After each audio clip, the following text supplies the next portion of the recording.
When you are someone that knows your worth, but you're not being seen, talk about just knocking you down a few pegs, right? And when you are a person who has gaps in your resume and you are someone that hasn't been full force in the opportunity to be valued and be within a company a while, it's very hard to get back in. And a lot of times, there are companies that have these automated programs that it will immediately kick out your resume because you're not fitting that mold and they're not getting to the right people. And it's how do you get through that process of someone to really see and say, okay, yes, you have a 4-year gap, but you know what? Let me tell you why I have a 4-year gap, right? I was in the hospital. I was injured. I was recovering. I was trying to figure out what this new life was going to be like. And that's why we love what we do, is because as a recruiter, I have the opportunity to say, okay, let me speak to my candidate and let me tell you why you need to look at them. Forget about the computer system. Let's look at the real person. Let's look at who they are. Let's look at how they have an opportunity to show you, yes, there are some gaps, but they're still just as able to do their job, if not better.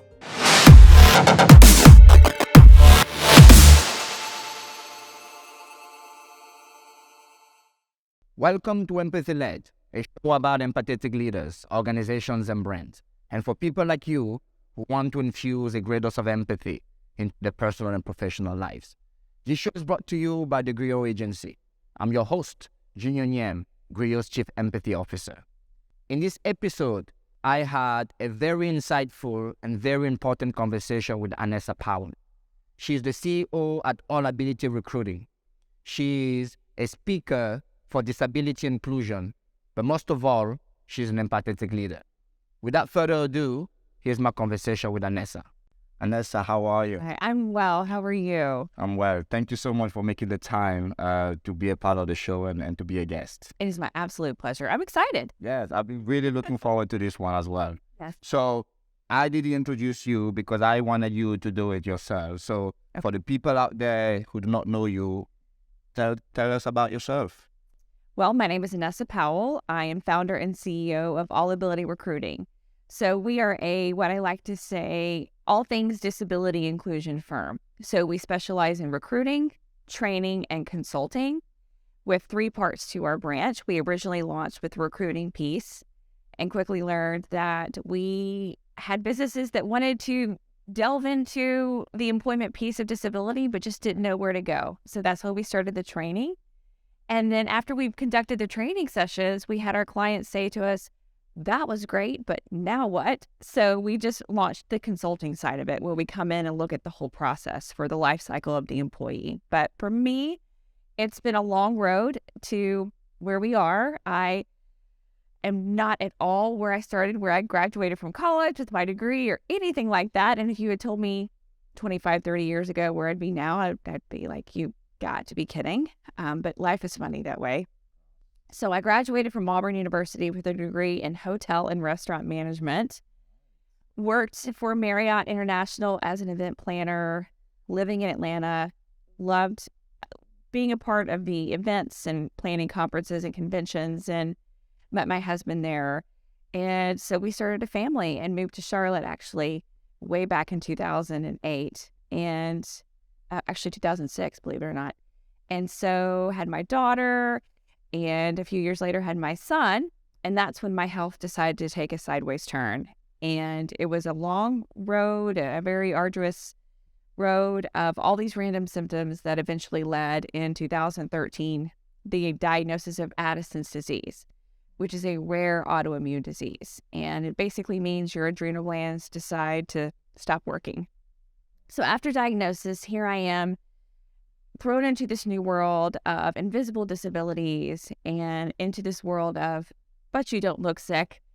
And when you are diagnosed with something where you're oftentimes the most knowledgeable person about it when you meet people, even medical professionals.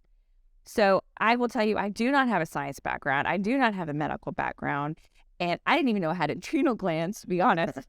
And when you find out they don't work anymore, you learn very quickly you have a lot to catch up on. So I threw myself into reading and learning and truly networking within the community of invisible disabilities, and learned that there was this huge pool of people like myself that had worked full time, had gotten sick. I had every intention of going back to work after my youngest started school. And that's when my health went, no, not so fast. And so I had quite a lapse in my resume. And there were lots of people who had the same boat. So flash forward many, many years later, my husband and I, we launched the company in the middle of trying to figure out what our next opportunity was going to be. And it just for us spoke that the time was right for as companies and businesses are really trying to understand their employees, trying to understand what it means to be committed to DEI, diversity, equity, inclusion, and some companies call it DEIB, belonging, or DEIA, accessibility. And you know what? We were like, this is the time. I have a true heart and passion for it. I will say also that my dad, when I was a kid, was in a traumatic car crash. And so he sustained a traumatic brain injury, a TBI. And that was my first introduction of the world of, but you don't look sick, but you are on the inside. So I have a true heart for this. And so when we launched this business, it was kind of one of those things, Junior, we threw that net out and we were like, we don't know what's going to happen. We don't know what we're going to catch, but we're going to see where it leads. And it has led us it's been an organic ride ever since. So we're really excited about where we are with the company, but also what our future holds as more and more people are understanding that the disability community is something not to be overlooked. Wow, that's quite right. I was going to say, I talked a lot there, but that's just the story. It's been crazy. I love that because it really gives us a little bit more context about how you arrived here and why you are so passionate about the work that you do. Yeah. Where I really want to start is help us understand the psychology and the psyche of somebody who is, on the one hand, struggling with disability, while at the same time finding it hard for them to find employment. Like, what is the psychology of that struggle? Oh, wow. Well, it is huge. When you are someone that knows your worth, but you're not being seen, talk about just knocking you down a few pegs, right? And when you are a person who has gaps in your resume and you are someone that hasn't been full force in the opportunity to be valued and be within a company a while, it's very hard to get back in. And a lot of times, there are companies that have these automated programs that it will immediately kick out your resume because you're not fitting that mold and they're not getting to the right people. And it's how do you get through that process of someone to really see and say, okay, yes, you have a 4-year gap, but you know what? Let me tell you why I have a 4-year gap, right? I was in the hospital. I was injured. I was recovering. I was trying to figure out what this new life was going to be like. And that's why we love what we do, is because as a recruiter, I have the opportunity to say, okay, let me speak to my candidate and let me tell you why you need to look at them. Forget about the computer system. Let's look at the real person. Let's look at who they are. Let's look at how they have an opportunity to show you, yes, there are some gaps, but they're still just as able to do their job, if not better. So with the psychology part of it, we're very mindful of our candidates. Unfortunately, recruiters get a bad name in this industry because they don't return phone calls. They ghost their people, and it's very sad. And so for us, when we started this, that was one thing that we pride ourselves on, is that if you reach out to All Ability Recruiting, we speak to every single candidate and we talk to them and we don't ghost them. And if we don't know something, we let them know we don't know something. We're very mindful of that, because if you are someone with a disability, you most likely have not had an easy road. So the last thing you want is someone who's supposed to be a disability advocate not to be in your corner.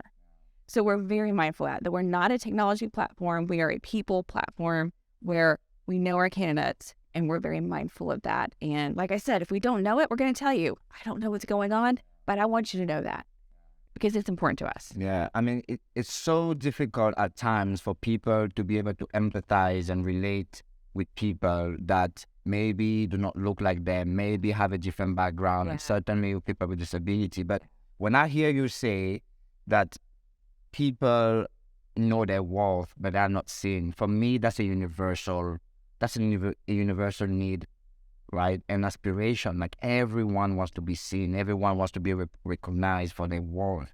So I think for the people out there, and myself included, I'm sure, that maybe at times find it hard to empathize with people, maybe with disability or people with from a different background, because you feel like, well, our experiences are different. I think that's a point of connection. Absolutely. That all of us long for recognition, for our worth to be recognized and celebrated.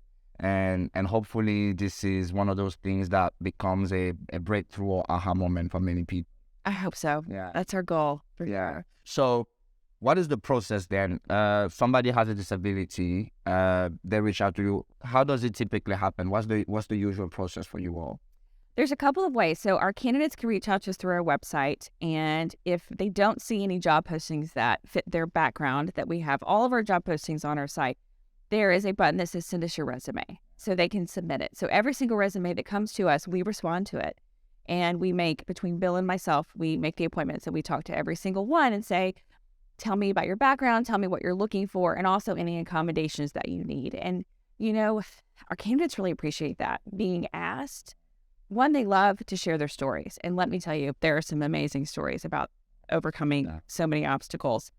And then we can speak to that. So say, for instance, you know, we have a particular person that is in a wheelchair. And so, you know, when I would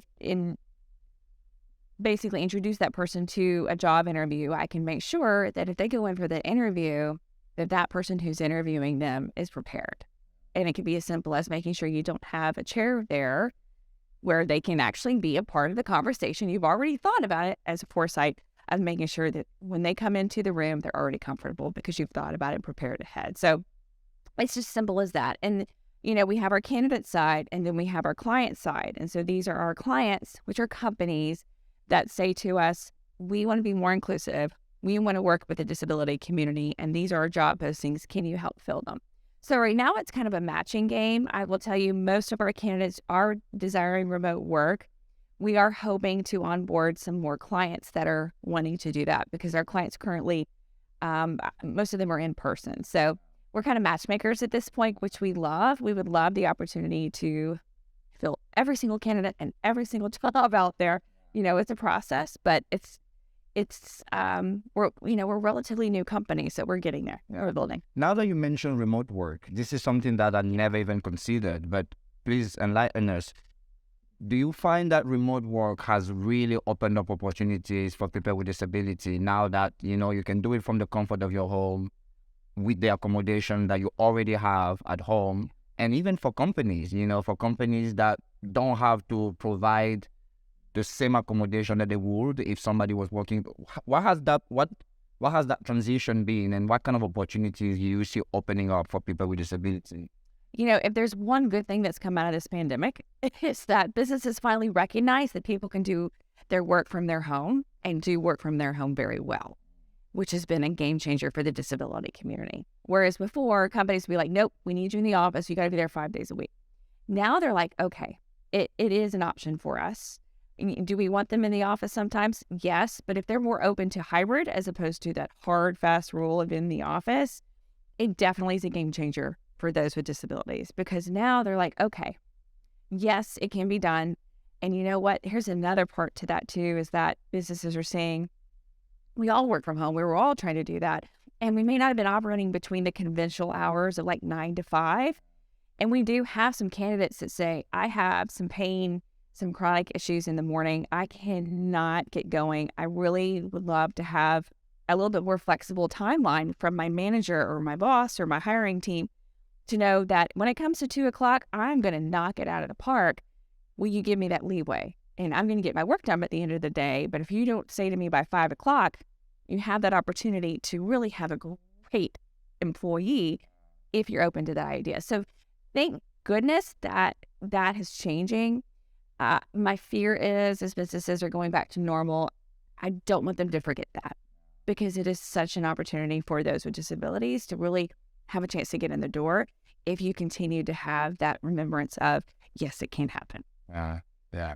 So clearly there's so much ignorance and so many blind spots that we all have, which is why people with disability are so often overlooked when we consider opportunities. So what are some of those misconceptions, some of those things that we don't quite understand that make us not even consider people with disability in our talent pool? Oh, wow. That's a lot to unpack. But, the one thing I would say is don't just see the person as their disability. There's so much more. I'm disabled, but I hope that, when you see me, that's not something that's traditionally come to mind because I have an invisible disability. So when you're talking about disability, some quick facts for you. 70% are invisible. The largest piece to that is mental health, believe it or not.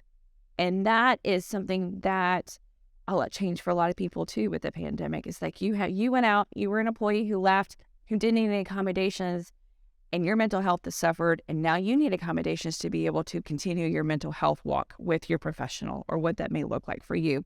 And our company's allowing you to take that time to do that, right?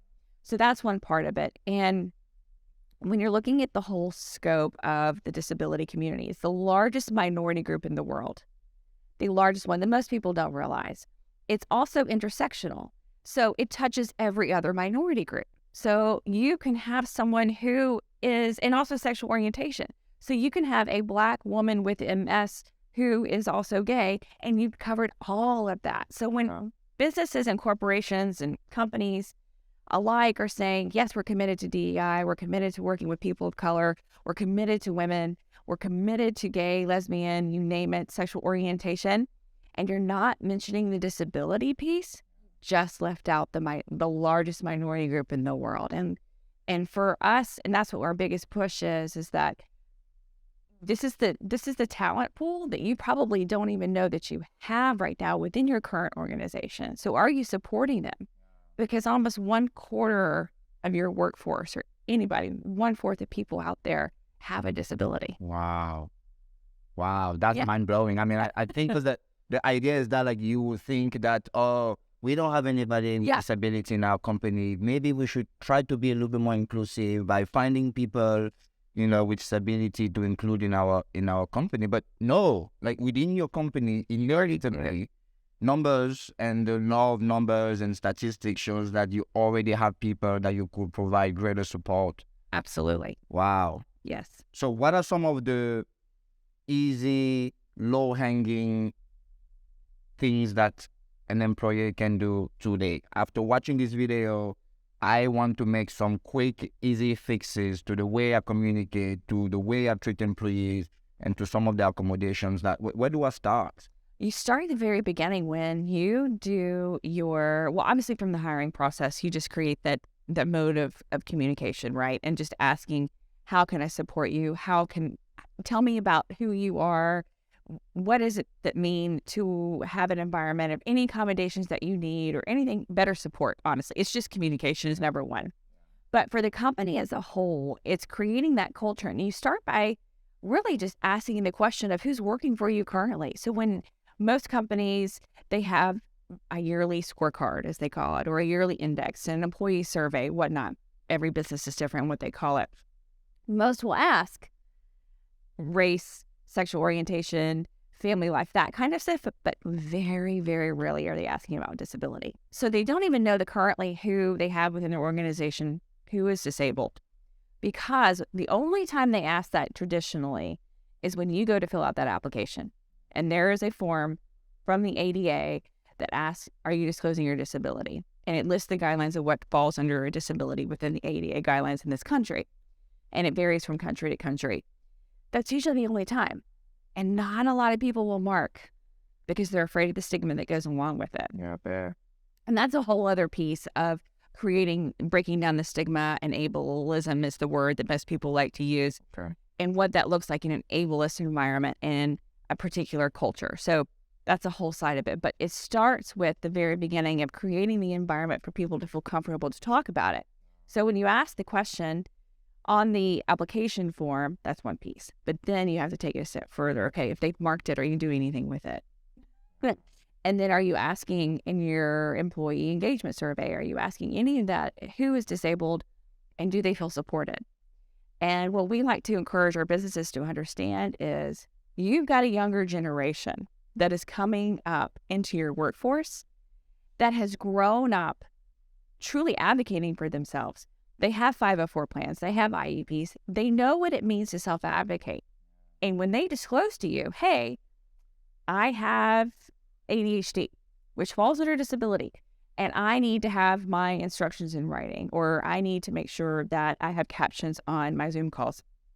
And if you're not willing to support that, guess what? They're not going to be there very long because they're going to work for an organization that will support them. So are you prepared now to have a younger workforce that is going to be wanting this environment to feel like they're seen and understood? Yeah. Wow.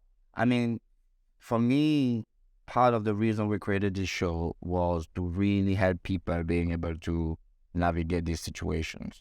To be a leader requires a tremendous amount of people skills and people fluency, understanding the nuances between people, their needs, their wants, their aspirations, their fears, their insecurities. And when you add things like gender and race and disability into the mix, it makes an already complex job even more complicated. But there is no way around it. And I always say that even if the only thing you care about is improved productivity, that's how you get it. That's right. That's how you get it. You get it by getting a diverse talent. You get it by making sure you leave no ability behind. That's right. Sure. Very good. You tap into every single resources and talent available to create the best possible company for them. But, the other side of that work is, yes, I've done a good job attracting this diverse talent. I need to create the environment.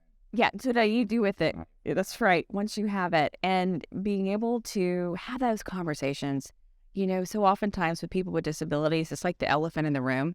Like, we're not going to talk about it. We're just going to ignore it. And that's such a disservice because, especially when you're talking about invisible disabilities, you're talking about people who are neurodivergent. That's a really big, hot topic right now with certain companies in the tech world that want to hire those neurodivergent talent. And basically, neurodivergence is based when your brain works differently. Yeah. I'm neurotypical. My brain sometimes works normally. It's one of those things that oftentimes people who are on the spectrum, who are neurodivergent, mask at work because they don't want to reveal who they really are. So they're really trying hard. And if you have those lines of communication, and you're talking about it and you're not ignoring it, guess what happens? Those masks come off and they feel like, okay, I can be who I really am. Yeah. So it seems then within the company that the biggest possible advocate might be HR.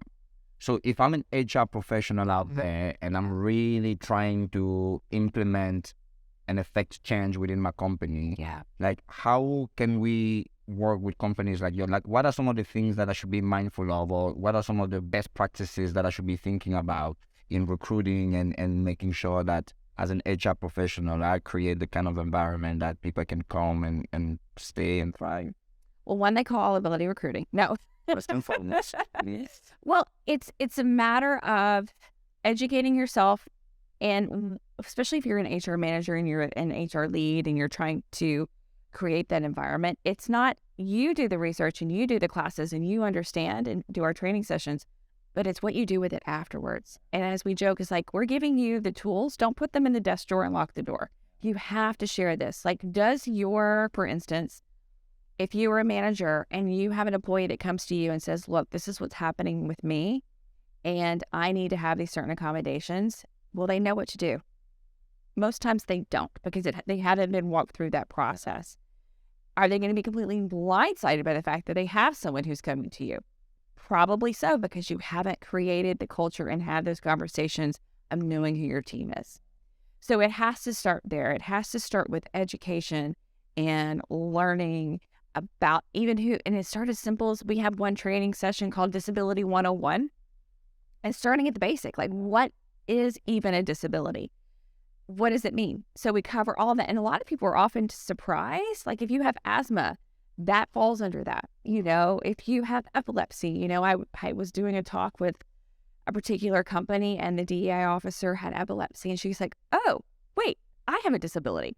It's a matter of education. And so oftentimes we love seeing people's reactions when we share the statistics of even what is a disability. Like, for you, 1 in 4, it is pretty mind-blowing. So if you're in a group and you're looking around and what you consider normal You think, oh, there's not anybody with a disability in here.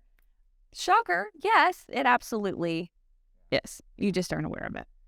It seems to me that, one of the crux of these conversations around diversity and inclusion is the difference between access and inclusion, right? That like you can give me access to a building or to an experience, but the experience might not be designed for me to be able to enjoy, right? Like you can have the ramp outside for me in a wheelchair to come in, but then within the building, the environment isn't conducive for me to be able to make best use of the space. And I think we see that a lot for even the companies that are trying to make sure that they bring in people with disability. Like they give them access to the building and to the experience, but then the experience itself is not inclusive. It is not accommodating for the different needs and wants that person. How do we bridge that gap? Sadly, it happens every day, truly. And people, I will tell you, they don't want to be known as their disability, and they don't want to be the token person that says you have to check the box. Yeah, we employ people with disabilities. Here she is. No, that's not what it is. Bridging that gap is so important, and it can be as simple as having subtitles and captions on your videos. That's a way to start. It's a simple thing, and just the little things that you can do that can add up to big things to mean so much to somebody. So if you're vision impaired, for instance, and you are using a screen reader, and basically a screen reader is something that reads back to you what's happening on the screen. So even on LinkedIn, which is my main source of social media for sharing about all ability recruiting, we're very mindful of our images. We always have an image description because that way the person with the screen reader knows what this image is. And also alt text, which is just a brief description of the picture. And then hashtags. Everybody uses hashtags. If you're using multiple words in your hashtag, but you're not capitalizing every word, then it runs all together and it can't get through the screen readers. So the person who's trying to understand it won't understand what your captions are. It's called camel cases. And this is a whole new world for me even. Accessibility is this whole world that is, for me, it's constantly changing. But I love learning and soaking up the knowledge so then I can share that knowledge with others. So camel cases, the definition, never knew that's what it was called, but that's where you capitalize every word in your hashtag that's together so people can understand. It can be as simple as that. And I tell like my friends even when they do, say for instance, their stories on Instagram or they're doing reels, I said, just do captions because it captures everybody. And the thing about accessibility is that it helps everyone. Like say, for instance, years ago before the ADA was put into place, we didn't have what they call curb cuts where people who are in wheelchairs can get onto the sidewalk, right? But a curb cut helps everyone. If you've ever tried to push a stroller, you look for those, right? If you're ever pushing a grocery cart, you're looking for that. And it was created for those with wheelchairs. Well, look how it helps everyone. So that part is simple things that we can do in our day-to-day life to start that conversation. And people will be like, why do you always use your captions in your videos? Well, let me tell you why. It's going to gather your attention.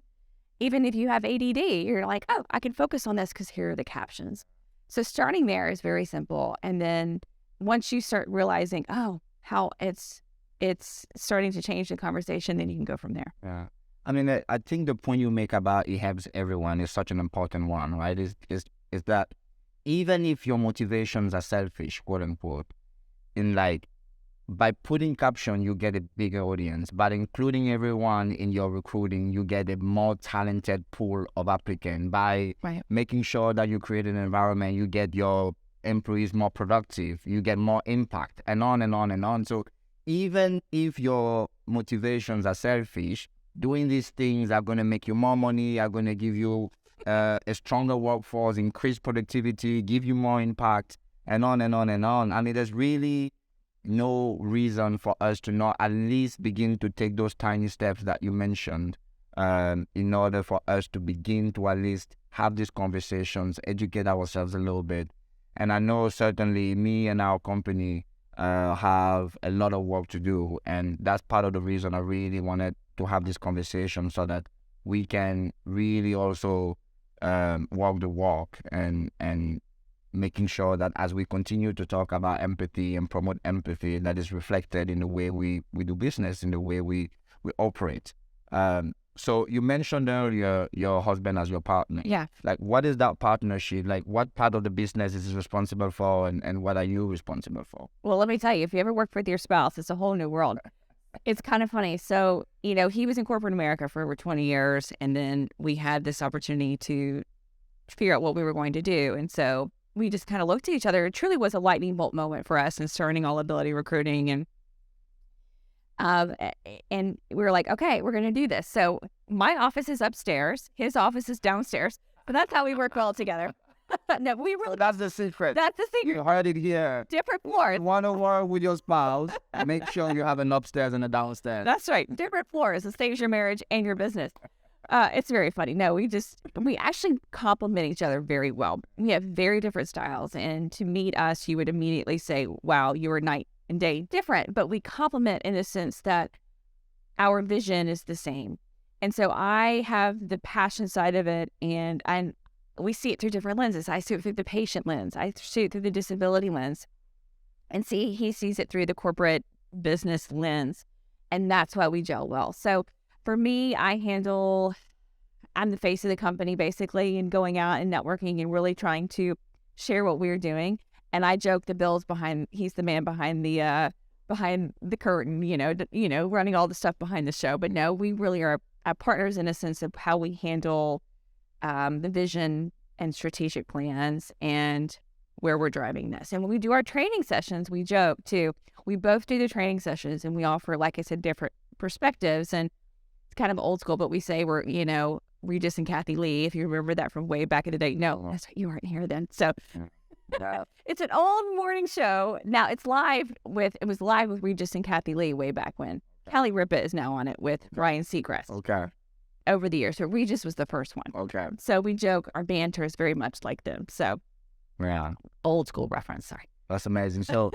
So walk us through what one might expect if you come in for corporate training. Like what is that process like? What does that entail? So we have 4 different training topics at this point, and it ranges from, like I said, Disability 101, and then there is the piece for HR teams and recruiters to understand what it's like to interview someone with various disabilities. So how do you interview someone who is in a wheelchair? How do you interview someone who's deaf? How do you interview someone who's on the spectrum? How do you, we go through this whole scenario so they have a better understanding. Because if it's not something that is intimate knowledge to you, they're not very comfortable with it. And the whole idea is you want to make that person who's coming in for the interview feel comfortable. So that's the other piece. And then we offer a little bit more in-depth into disabilities as a whole and understanding what it means. Disability 101 is kind of the high level. And then we go a little bit further and say, okay, talk to me about what it means for chronic illness, for autoimmune diseases, and kind of go a little bit further just to have the better depth of understanding. And that last piece that we have, the 4th training class, is culture. Why does it matter? Why should we care about it? Why do we care about disability employment, right? So it's the numbers, and a lot for managers and executives. That's what they want to know. What does it mean for their bottom line? And it's just phenomenal for your bottom line and what it means to employ people with disabilities and support people with disabilities, and the favorability factor of companies that are known for working with those with disabilities is just amazing. Yeah. And who doesn't love great PR, right? Of course. So we talked a lot about companies and leaders and what they should do in order to not just attract, but to create an environment that's conducive for people with disability to thrive. Help us understand, or even help people with disability understand, what are some of the things they should be thinking about in their job search in order for them to increase their chances of getting employment? What are some of the common mistakes that you see them make? And what are some of the things that they should be mindful of as they navigate this difficult and complex process for them, I'm sure? First thing we see is not everybody including all of their background on their resume. So when you have a gap in your resume, people oftentimes won't put their volunteer hours or just projects that they're working on, like a blog or the website that they've created or their advocacy work. People won't put that because they're like, well, I wasn't being paid for that. But for our point is, it's showing that you are doing something. You are working on a blog. You're sharing your story. You're advocating. Like for me, I was advocating, but I was doing it through social media. So I had a social media page and then I had a website before we started All Ability Recruiting.